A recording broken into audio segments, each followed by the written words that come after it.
Howdy folks, Luke Simons with you. Back to the Basics 101. Forgive the North Dakota wind, it's just that way.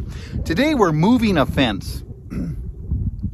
And people say, well, do I need to, how do I move this fence? I get a lot of questions from a lot of people. Forgive the wind, folks. Today I'm going to show you what we're going to do, okay? Each one of these posts have wires on it, keeping the barbed wire connected to the T-post or wood post, etc. What we do is I got my daughter and my nephew going down this fence right now, and they're taking the wires off of the T-post. Okay, they're taking the wires off the T-post. Each one of them are armed with a fencing pliers and a 5-gallon bucket. They're just taking the wires off. You don't want to put the wire on the ground because you'll never find it again. And cattle eat it, they get hardware disease, and that's a horrible way to die for an animal. So they're going in front of me. I'll show you what I'm doing now. Okay, I'll show you what I'm doing. The wires are now on the ground. That's all we did. We're just gonna put my magical gloves on and we're good to go. Now all these wires are just dropped right on the ground together. I'm simply twisting them, as you can see right then and there. The first couple rows are the hardest. Now, if it's a 3-wire, 4-wire fence, 5-wire fence, roll them all together. You want a big loop. Bigger loops are easier to roll. Now what I'm doing is this is a huge loop, right? I'm twisting it back on itself as I go. Check it out.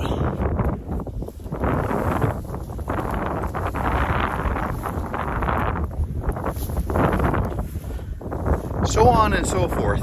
So I apologize for the wind, folks, but this is not a hard job. This is actually easy.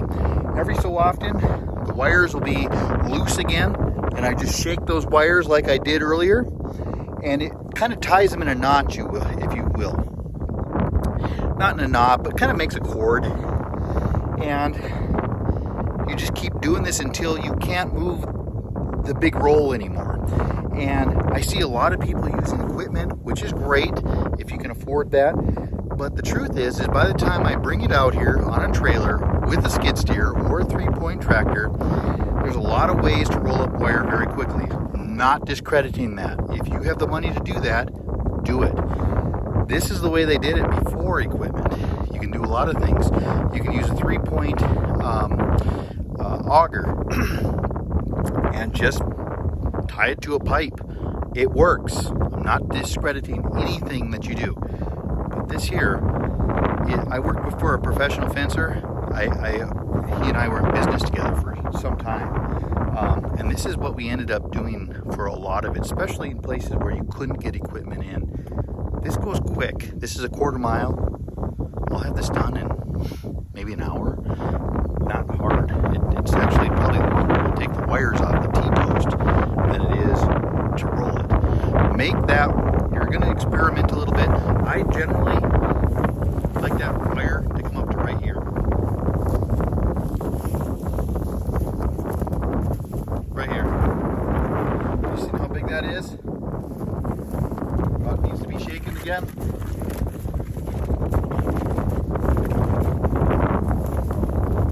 Make her happen. Make her rain.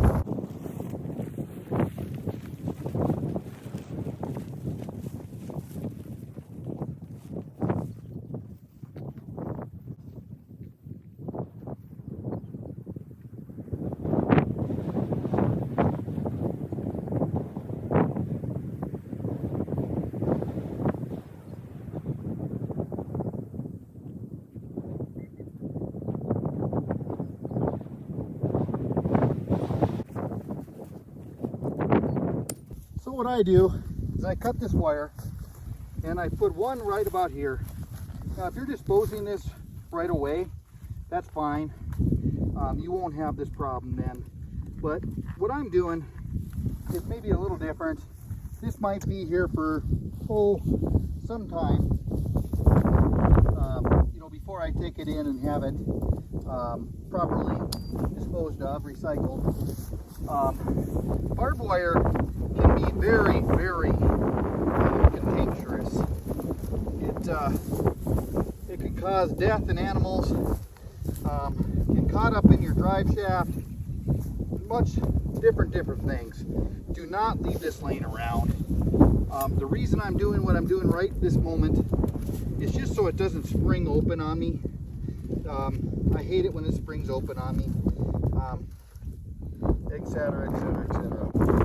Now you have a roll of wire that is staying exactly where it's supposed to stay. It is not going to come apart.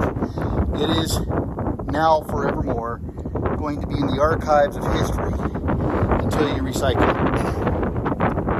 That's how I do it, folks. It's that simple. We will be doing a video hopefully shortly on how to remove T-post. There are many different ways of doing that. Just so happens we're blessed to have a skid steer, and this is a really great way of doing it. He's actually doing it wrong right now. The chain needs to go on the other side of the T-post. That way the post, he doesn't have to finagle it. Thank you folks so much for sitting down and watching these videos. I sure hope it helped you. These videos sure would have helped me out by light years. Some people say it's common sense, but common sense actually is common knowledge, and there's a big difference between the two. And if these videos help you, please let us know in the comments below. And make sure to hit that like button and even share the video. Your comments really do keep videos like this coming towards you. Folks, our family sure can still use your prayers. Love you all. Till next time. This is Luke Simons. May the Lord guide and keep you.